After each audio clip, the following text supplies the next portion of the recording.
Welp, this is episode 4 of Are You There, Dog? It's me, Kerry, the Thinking Dog Guardians podcast. I've actually made 4 episodes now. Surely that's a pattern.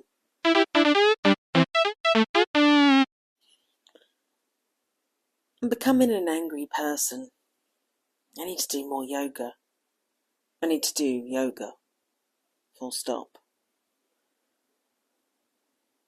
Online, the more and more stuff that I see, the people doing awful things to dogs in the name of training because they don't have an education. I'm talking about the professionals here. But then also, the horrible viral videos of dogs. It's turning me into an angry person, especially online. From the Buddhist perspective, you can be angry in a way that comes from the world of hell. That kind of anger that comes from the need to control people or to be hateful or enraged, that sort of thing. But then there's also the kind of anger that comes from the world of bodhisattva, the world of compassion, the anger for justice, that sort of thing.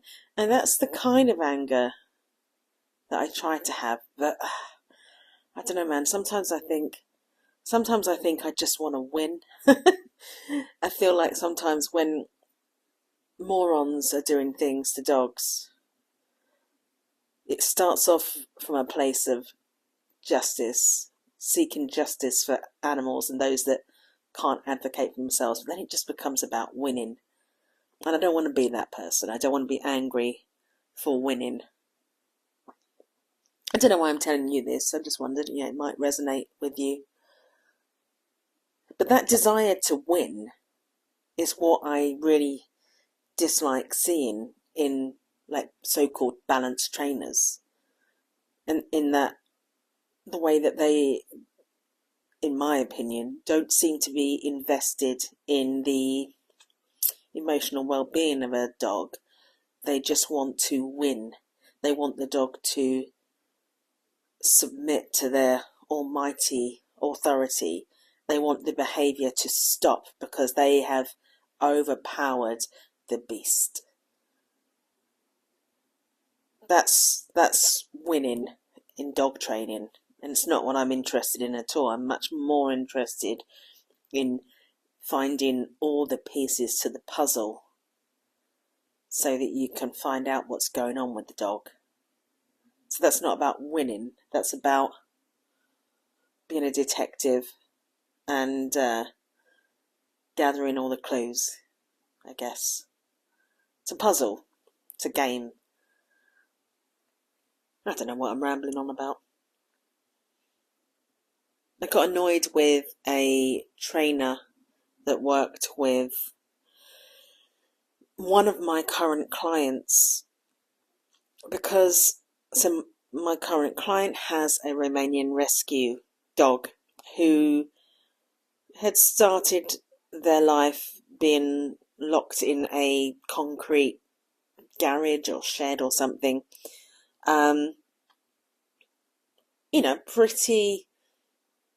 Pretty awful start to their life. And then, shipped over to England and has now found their way into a lovely, lovely home. But my clients, before they met me, reached out to another trainer. You can't see, but I'm using inverted commas there because I don't think this person should be called a dog trainer. I think sadists should be more accurate a term for what they are. So they came round and the dog was fearfully barking, exhibiting aggression because they were terrified. And this person just wanted to issue lead corrections, lead pops, lead jerks, whatever you call it, when you use the lead to yank it and cause pain to the dog. And when that didn't stop the dog from being fearfully aggressive, because why would it? They then said the dog needed to be put inside a crate, and every time the dog barked at the trainer, they threw a glass of water in the dog's face. And they actually charged a fee for this. And not only did they do this level of abuse to the dog, but also when the client, when the human was crying because they found the whole thing so utterly traumatizing, the dog trainer just kept saying to them, "This is your fault. You've made this situation happen. This is your fault." What an asshole. So again, here, this trainer just wanted to win. They didn't give a shit how the dog was feeling. But anyway, I'm working with the dog now. And, first time I met the dog, I said, "Let's meet outside." And I just want the dog to feel invisible. I want this dog to feel like I am not there to meet them at all. I don't want the dog to think I have any interest in them at all. I'm just here chatting to you, human, and I'm just going to be every now and then dropping high value rewards on the floor, not right next to me. I'm going to be tossing them into the distance. So this dog thinks, you don't seem to be too interested in me. You don't seem like you're going to hurt me. You don't seem like you're trying to trick me. You are just here talking to the human, but you do keep dropping tasty treats. And so we did this for a while, and eventually the dog started approaching me and asking for more food. And I gave the dog more food. Again, didn't really pay much attention to them. And then eventually we got inside. I was able to sit down in the front room. The dog was off the lead and was just mooching around and coming over for treats. And I thought, that wasn't rocket science. What I did there was nothing spectacular. I'm not here kind of blowing my trumpet. This is the basic this is the basic level of respect and courtesy that you would give the human, and the basic level of compassion and just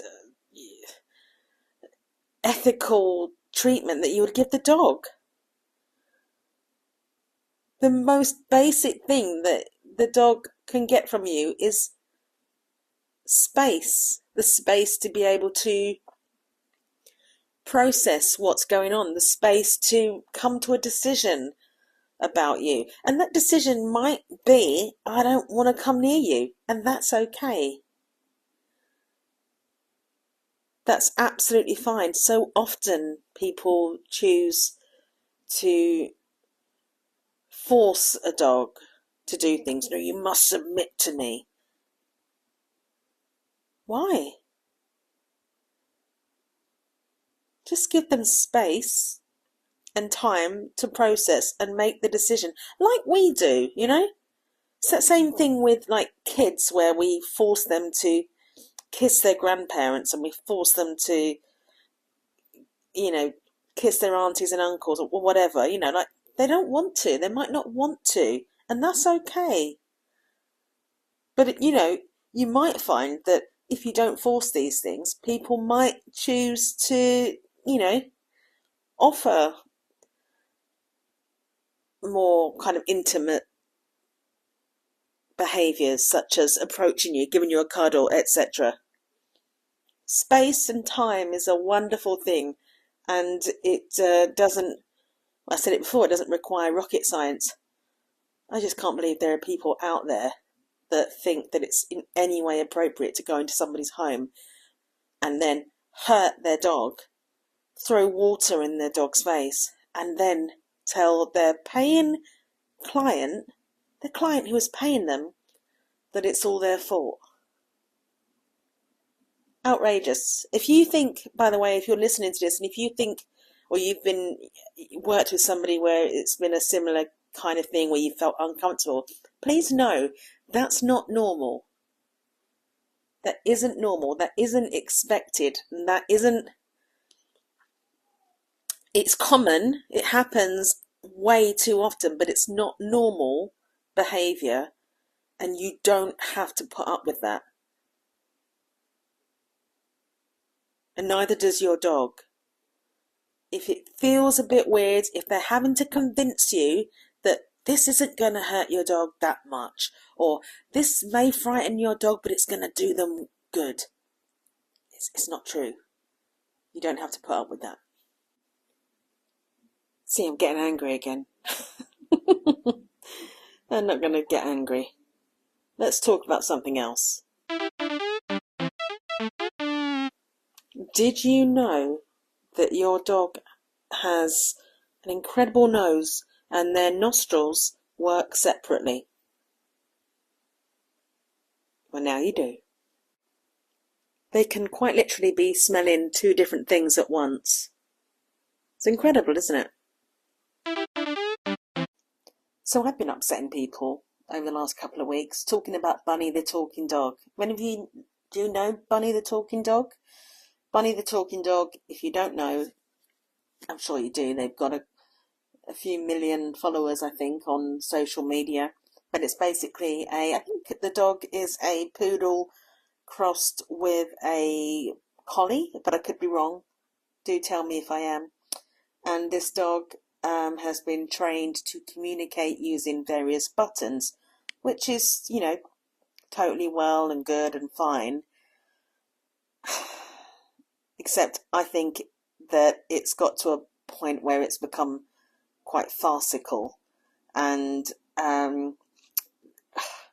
quite anthropomorphic in nature. Of course, dogs can learn to communicate with us, through concrete terms such as, treat, walk, where is it, look over there, that sort of thing, look at that. Of course they can. Bath, do you want to come up here? They learn all kinds of things, and we all communicate with our dogs, and we've all probably got quite a few phrases when we speak to our dogs that we know they understand through, context and tone of our voice, etc. I know Norma does. Norma's got quite a few. But when I look at this dog, Bunny, I can see the human asking the dog about the dog's dreams and other kind of abstract things, which I just don't buy. I just don't buy. How can you convey to a different species the concept of dreams, and how can you ask them to describe their dreams based on this? How? You can condition phrases through context and through the actions that happen, So if I say to my dog, do you want to look out the window? And I go up to the window and she comes up to the window. And if I say that every time, she starts to learn, okay, I know what that phrase means. It's got something to do with going over there and looking out the window. How the hell do you do that with, tell me about your dream? And if you know, and let me know. I know that people have said to me, that they're working with a scientific study in some university in the States. Yeah, I'm sure, but there is currently no conclusive evidence that's come out of that study, as far as I'm aware. And all I see, and I would be delighted to be proven wrong, but all I see is loads of money being made and a dog pressing lots and lots of buttons, and a human making some sort of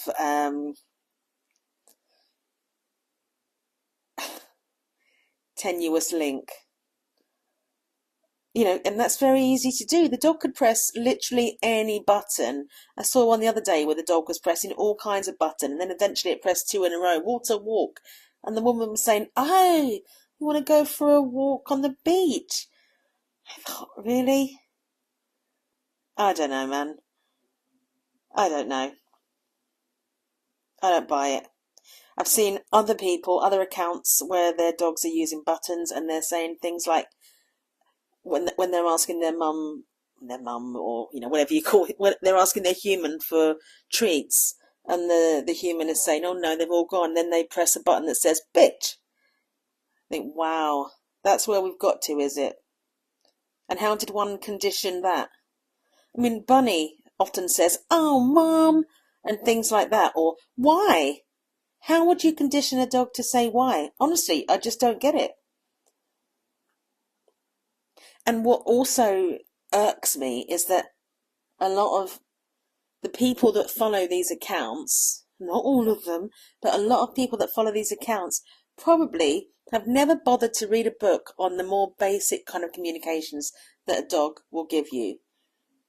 They may be the kinds of people that are then sharing viral videos of dogs where the dogs are showing whale eye and lip licking and yawning and panting, all of, common stress signals, and they may not recognize them because they're too busy being wowed by Bunny talking about a dream they had about, I don't know, capitalism or whatever.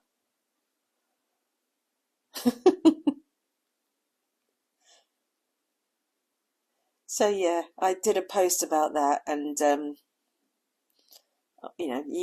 these things are going to upset people. The majority of people wrote to me and said, "Oh my God, thank you for saying that." But there was a lot of people saying, "Hello, the dog is talking about these things and it's real," and humans ruining everything since whenever we started. So here's a recording of Bunny the dog having an existential crisis.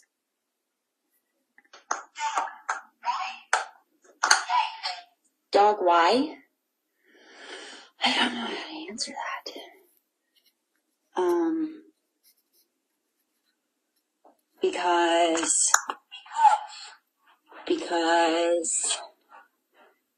Because Bunny dog. So in case you couldn't pick up what was being said there, Bunny pressed 2 buttons saying, "Dog, why?" And the person is saying, "I don't know how to answer that. Because Bunny dog." Bunny wants to know why they're a dog, apparently, and knows how to say that in a sentence. Give me fucking strength. No, I was going to start getting angry then. I'm not going to. It's so ridiculous. So ridiculous. I'm going to look up that study now. Hang on a second. So the study is called the They Can Talk study, and it involves that they're using different animals, dogs, cats, horses, to determine if animals that are non-humans can use language like communication. I mean, yeah, we know that dogs and horses can use language. We know this. But do they... My concern is that we are putting words in a dog's mouth rather than actually listening to them. They're pressing buttons and we are there inferring what it is they're trying to say. And I guess we always are. But I think this is an extreme version of that. I think dogs are way more interesting if we actually pay attention to what they're doing rather than this stuff. But I'm happy to be schooled on it if I'm wrong. I want to know how this dog can talk about dreams. Specifically, I want to know that. I feel like Sinead O'Connor. Specifically, I want to talk about the famine. That was my poor impression of her. I'd like to apologise for that. That wasn't very good. There was an interesting study by Arizona State University that has concluded that people often do not perceive the true meaning of their pets' emotions, and actually can often misread their dogs. And they reasoned that people often will look at the context of the situation and make a judgment on how the dog's behaviour might fit to that, rather than actually looking at the dog's behaviour and their considering their emotions regardless of the context. And they said that there is anthropomorphism clouding the whole interaction and stopping people from actually understanding what your dog might actually be trying to tell you. And so in this study, they had 2 experiments. It was the 2 people were called Molinaro and Wynne. And they recorded a dog in what they believed were happy-making or less happy-making situations. So, for example, in the happy situations, they did things like got the dog's lead or leash, whatever you call it, out, or they got a treat out for the dogs. And in the unhappy scenarios, they brought out things like the Hoover, the vacuum cleaner, or they told the dog off. And so then in the study, they played the videos back of the dog's behaviour, and it just showed that people weren't really paying attention to the dog. They were looking at the context around the dog. And they said, when you yell at your dog for doing something bad and they make that guilty face, is it really because your dog is guilty, or is it because they're scared you are going to reprimand them more? Exactly that. That is exactly the kind of thing you see in these videos. So yeah, I think that's a great study, and it's really, really important. And I think that ties in very nicely with the with what I was talking about with regards to Bunny as well.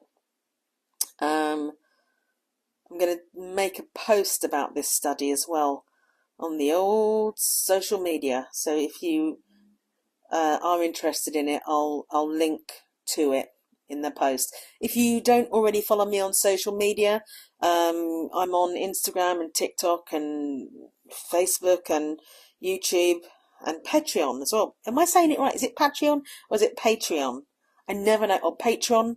I don't know how to say it, but I'm on that one too. But yeah, so you can follow me, Howl School for Dogs. If you are interested in joining a weekly video chat, or I do it on Google Meet, you can sign up to my page on Patreon or Patreon, however you say it, and subscribe. I think it's like £5 a month, and you get to join a weekly. It's called a cuppa with Keza, because I was just running out of ideas.